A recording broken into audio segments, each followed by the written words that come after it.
जय हिंद। आज मैं लाया हूँ रेलवे आरपीएफ कांस्टेबल का प्रीवियस ईयर का पेपर। तो चलिए यहाँ से क्वेश्चन स्टार्ट होता है और पहला क्वेश्चन है यहाँ पे कि घरेलू विद्युत उपकरणों में प्रयुक्त सुरक्षा फ्यूज उस धातु से बनी होती है जिसका जो होता है वो गलनांक क्या होता है। तो गलनांक बहुत कम होता है। तो घरेलू विद्युत उपकरणों में सुरक्षा फ्यूज तार किसका बना होता है? टंगस्टन का बना होता है जिसका गलनांक बहुत कम होता है। तो ऑप्शन बी सही होगा पहला का। नेक्स्ट क्वेश्चन फिर दूसरा नंबर है कि किसके कारण आकाश नीला दिखाई पड़ता है। तो किसके कारण आकाश नीला दिखाई पड़ता है? तो राइट आंसर हो जाएगा प्रकीर्णन के कारण। प्रकाश के प्रकीर्णन के कारण आकाश नीला दिखाई देना पड़ता है। और प्रकाश के प्रकीर्णन में नीले रंग का जो बैगनी रंग का जो होता है उसका प्रकीर्णन अधिक हो जाता है, इसी कारण आकाश नीला दिखाई पड़ता है। नेक्स्ट क्वेश्चन तीसरा नंबर है कि प्रकाश के विद्युतीय चुंबकीय प्रकाश के विद्युत चुम्बकीय स्वरूप की खोज किसने की? तो प्रकाश के विद्युतीय चुम्बकीय स्वरूप की खोज किसने किए थे? तो राइट ऑप्शन हो जाएगा तीसरा का सी मैक्सवेल ने प्रकाश के विद्युत चुम्बकीय स्वरूप की खोज किए थे। तो ऑप्शन सी सही होगा करेक्ट ऑप्शन। नेक्स्ट क्वेश्चन तीसरा चौथा नंबर है यहाँ पे वाहनों के अग्रदीपे में किस प्रकार के दर्पण का प्रयोग होता है। तो वाहनों के अग्रदीपों में किस प्रकार के दर्पण का प्रयोग होता है? तो राइट ऑप्शन हो जाएगा वाहनों को जो अग्रदीप है आगे के हेडलाइटों में जो दर्पण का परवलयी दर्पण का प्रयोग होता है। तो चौथा का ऑप्शन डी होगा वाहनों परवलयी दर्पण का। नेक्स्ट क्वेश्चन है यहाँ पे पांचवा नंबर की धमनी का पिच किस पर निर्भर करता है। तो धमनी का जो पिच होता है वो किस पर निर्भर करता है? तो राइट ऑप्शन होगा धमनी का जो पिच होता है वो निर्भर करता है किस पर? तो ऑप्शन राइट होगा धमनी का पिच धमनी की आवृत्ति पर निर्भर करता है। पांचवा का ऑप्शन ए सही होगा आवृत्ति पर निर्भर करता है। छठा नंबर है कि निम्नलिखित में किसने लेसर का आविष्कार किया था। तो लेसर का आविष्कार किसने किए थे? तो राइट आंसर मिलेगा थियोडोर मेमेन ने लेसर का आविष्कार किए थे। तो छठा का ऑप्शन ए सही होगा थियोडोर मेमेन ने। छठा का ऑप्शन ए सही होगा थियोडोर मेमेन ने लेसर का आविष्कार किए थे। नेक्स्ट क्वेश्चन फिर यहाँ पे सातवां नंबर कि रॉन्टेंजेन का आविष्कार किए थे। तो रॉन्टेंजेन ने आविष्कार किस चीज का आविष्कार किए थे रॉन्टेंजेन ने? तो राइट ऑप्शन हो जाएगा रॉन्टेंजेन आविष्कार किए थे एक्सरे की मशीन की रॉन्टेंजेन ने आविष्कार किए थे। तो सातवां का ऑप्शन बी सही होगा रॉन्टेंजेन एक्सरे की आविष्कार किए थे, ऑप्शन बी होगा। आठवां नंबर क्वेश्चन कि एक स्वतंत्र रूप से लटका हुआ चुंबक सदैव ठहरता है। तो एक स्वतंत्र रूप से लटका हुआ कोई चुंबक है जो सदैव ठहरता है, मैंने कहने का मतलब दिशा पूछ रहा है तो किस दिशा में ठहरता है? तो उत्तर से दक्षिण दिशा में ठहरता है।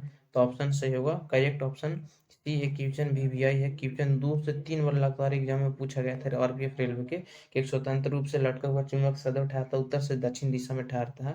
नेक्स्ट क्वेश्चन है कि एक हॉर्स पावर एचपी में कितने वाट के बराबर होता है। तो एक हॉर्स पावर जिसे हॉर्स घोड़ा को बोला जाता है जिसे एचपी बोलते हैं, हॉर्स पावर कितने वाट के बराबर होता है? तो एक एचपी कितने वाट के बराबर होता है? तो राइट ऑप्शन हो जाएगा 746 वाट के बराबर होता है। एक एचपी बराबर 746 वाट के बराबर में गिना जाता है। नेक्स्ट क्वेश्चन है यहाँ पे 10वां नंबर की एक भारी नाभिक के हल्के नाभिक में टूटने की प्रक्रिया को क्या कहते हैं। तो एक भारी नाभिक को हल्के नाभिक में टूटने की प्रक्रिया को जो क्या कहा जाता है वो नाभिकीय विखंडन कहा जाता है। क्या होता है कहा जाता है? तो नाभिकीय विखंडन। एक तो ऑप्शन बी सही होगा नाभिकीय विखंडन। एक भारी नाभिक के हल्के नाभिक में टूटने की प्रक्रिया को नाभिकीय विखंडन कहा जाता है। धनस्वा का ऑप्शन बी सही होगा। 11 नंबर क्वेश्चन की पर्यावर्ती धारा को दिश धारा में किसके द्वारा बदला जा सकता है। तो परिवर्ती धारा को एक दिश धारा में किसके द्वारा परिवर्तित किया जा सकता है? तो रेक्टिफायर के द्वारा परिवर्ती धारा को दिश धारा में बदला जा सकता है। तो ऑप्शन बी सही होगा रेक्टिफायर के द्वारा। नेक्स्ट क्वेश्चन है यहाँ पे 12 नंबर की निकट दृष्टि दोष से पीड़ित व्यक्ति को चश्मे में प्रयोग किया जाता है लेंस के चिन्ह परिपाटी होती है। तो निकट दृष्टि दोष में पीड़ित चिन्ह चश्मे में प्रयोग किया जाता है। निकट कितने असर का? तो निकट दृष्टि दोष में लेंस चिन्ह परिपाटी के अनुसार जो प्रयोग किया जाता है अवतल लेंस का प्रयोग किया जाता है निकट दृष्टि दोष को दूर करने के लिए। ऑप्शन सी सही होगा 12 का ऑप्शन सी करेक्ट होगा। नेक्स्ट क्वेश्चन है पे 13 नंबर की गुरुत्वाकर्षण का सिद्धांत किसने दिए थे। तो गुरुत्वाकर्षण का सिद्धांत किस वैज्ञानिक ने दिए थे? तो राइट आंसर समझिएगा सर आइजैक न्यूटन साहब ने गुरुत्वाकर्षण के सिद्धांत के बारे में दिए थे। ऑप्शन सी सही होगा correct option sir Isaac Newton साहब। 14 नंबर क्वेश्चन की सूर्य की ऊर्जा उत्पन्न होती है। तो सूर्य की जो ऊर्जा उत्पन्न होती है किसके द्वारा उत्पन्न होती है? तो ऑप्शन सही होगा नाभिकीय संलयन के द्वारा सूर्य की ऊर्जा उत्पन्न होती है। बता दूं, जो सूर्य बना है वो हाइड्रोजन के द्वारा बना होता है और सबसे हल्का ईंधन है हाइड्रोजन ही, जो सबसे दहनशील गैस भी बोला जाता है। सबसे दहनशील गैस कौन है? तो H2 है, जिसे हाइड्रोजन बोला जाता है। और जो सूर्य भी बना हाइड्रोजन से ही बना है, जो नाभिकीय संलयन द्वारा अभिक्रिया में भाग लेती है हाइड्रोजन, ये भी याद रखना। और सूर्य की प्रकाश से सर्वाधिक मात्रा में विटामिन डी प्राप्त होती है मनुष्यों को। 15 नंबर क्वेश्चन की धमनी नहीं गुजर सकती है, तो धमनी किससे नहीं गुजर सकती है?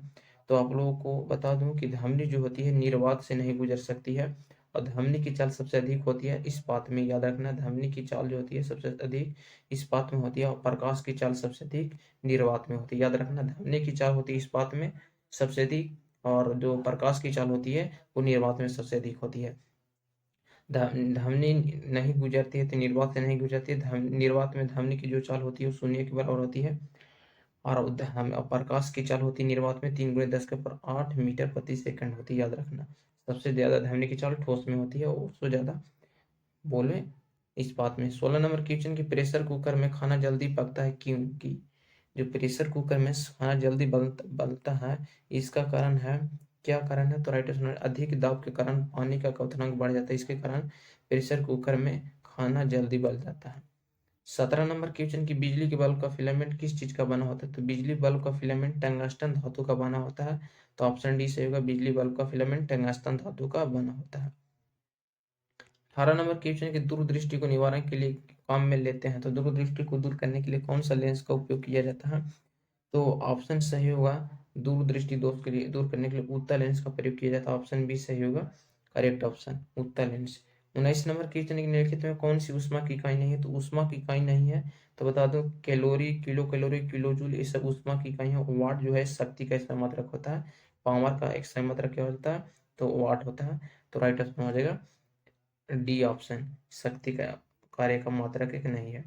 20 नंबर क्वेश्चन यहाँ पे कि एक दंत चिकित्सा के द्वारा रोगी के दांतों की जांच करने के लिए प्रयुक्त होने वाला दर्पण कौन सा है? तो एक दांत चिकित्सा के द्वारा रोगी को जो दांत प्रयुक्त है कौन सा दर्पण का प्रयोग किया जाता है? तो एक रोगियों को देखने के नाक कान गला आदि जांच करने में, रोगियों को नाक कान गला आदि जांच करने में अवतल दर्पण का प्रयोग किया जाता है। तो 20 का ऑप्शन ए सही होगा। 21 नंबर क्वेश्चन को ऑप्टिकल फाइबर का सिद्धांत काम करता है, तो ऑप्टिकल फाइबर का जो सिद्धांत है किस पर काम करता है? पूर्ण आंतरिक परावर्तन पर कार्य करता है ऑप्टिकल फाइबर का सिद्धांत। तो ऑप्शन ए सही होगा 31 का, 21 का ऑप्शन है ऑप्टिकल फाइबर का सिद्धांत पूर्ण आंतरिक परावर्तन पर कार्य करता है। मायोपीमिया से क्या तात्पर्य है? तो मायोपीमिया से क्या तात्पर्य है? तो राइट ऑप्शन हो जाएगा, मायोपीमिया से जो तात्पर्य है वो निकट दृष्टि दोष।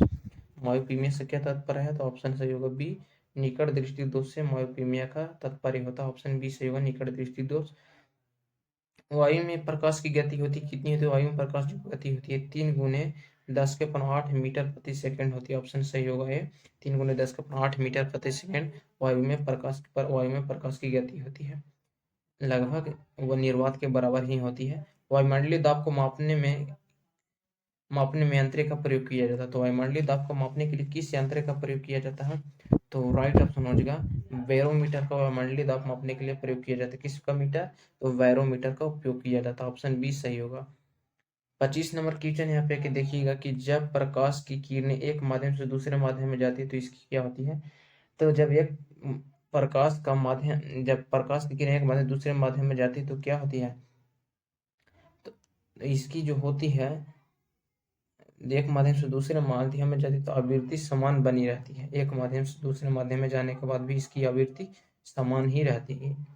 26 नंबर क्वेश्चन यहाँ पे कि चालक का विद्युत प्रतिरोध किससे स्वतंत्र होता है? तो चालक का विद्युत प्रतिरोध दाब से स्वतंत्र होता है। ऑप्शन बी सही होगा, दाब से स्वतंत्र होता है चालक का विद्युत प्रतिरोध।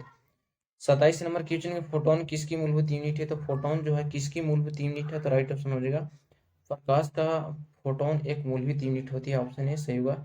यूनिट का मतलब क्या होता है आप लोग जानते ही होंगे। 28 नंबर क्वेश्चन को दूरबीन का आविष्कार किया था, तो दूरबीन का आविष्कार किसने किए थे? तो राइट आंसर गैलीलियो ने दूरबीन का आविष्कार किए थे। ऑप्शन ए सही हुआ, गैलीलियो ने दूरबीन का आविष्कार किए थे। गुटेनबर्ग ने फ्रेस के आविष्कार किए थे, और एडिसन ने क्या किए थे? तो एडिसन बल्ब का आविष्कार किए थे। 29 नंबर क्वेश्चन के गुदे की कार्यात्मक यूनिट क्या है, तो गुदे का कार्यात्मक यूनिट क्या है, तो राइट ऑप्शन हो जाएगा यहाँ पे 29 का क्वेश्चन जो है बहुत ही भैया है नेफ्रॉन, ऑप्शन सही होगा नेफ्रॉन, गुदे की कार्यात्मक यूनिट है नेफ्रॉन। 30 नंबर क्वेश्चन की ईईजी का प्रयोग किसकी गतिविधियों को दर्ज करने में किया जाता है, तो ईईजी का प्रयोग जो किसकी गतिविधियों को दर्ज करने में किया जाता है, तो ऑप्शन सही होगा डी, मांसपेशियों की, जिसे म्यूकुलस बोला जाता है, तो मांसपेशियों की गतिविधियां दर्ज करने में किया जाता है, ऑप्शन डी सही होगा। 31 नंबर क्वेश्चन निम्नलिखित में कौन सी ग्रंथि सेक्स हार्मोन स्रावित करती है, तो कौन सी ग्रंथि जो है सेक्स हार्मोन स्रावित करती है, तो याद रखना प्यूटरी ग्रंथि है, जिसे पीयूष ग्रंथि बोला जाता है। यही ग्रंथि है जो मानव शरीर की सबसे छोटी ग्रंथि है और जिसे मास्टर ग्रंथि कहा जाता है। यही ग्रंथि सेक्स हार्मोन को स्रावित करती है, प्यूटरी सेक्स हार्मोन को स्रावित करती है। अगर इस पर मनुष्य को नियंत्रित करना है तो उसके लिए उपाय भी होता है।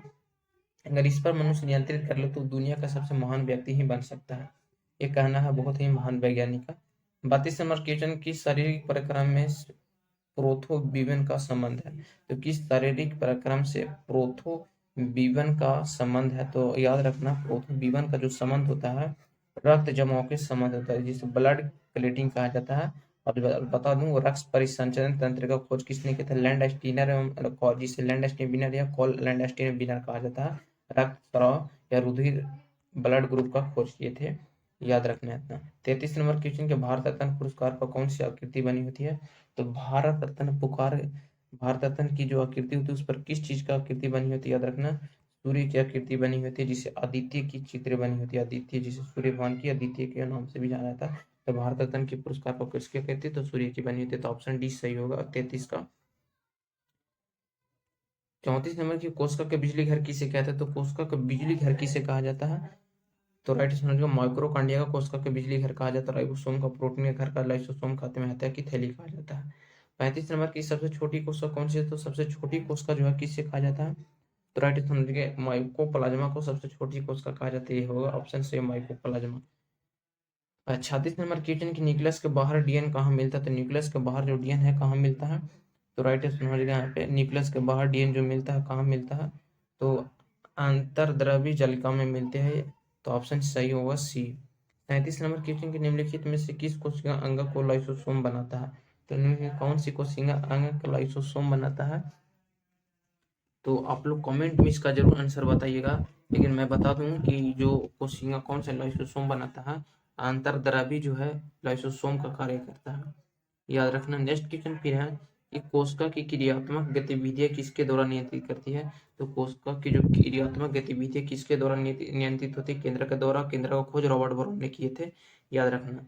न्यूक्लियस केंद्र की खोज सर्वप्रथम किसने किए थे, तो न्यूक्लियस केंद्र की खोज रॉबर्ट बरोन ने ही किए थे, याद रखना रॉबर्ट बरोन जिसे बोला था। और जीवद्रव को शब्द का प्रयोग सर्वप्रथम किसने किया था, तो जीवद्रव शब्द का प्रयोग पुरकिंजे ने किया था। तो जय हिंद दोस्त, ये प्रीवियस का क्वेश्चन था, ये आरबीएफ रेलवे कांस्टेबल के लिए वीवीआई क्वेश्चन था, साइंस का क्वेश्चन था। तो फिर मिलेंगे नेक्स्ट वीडियो में।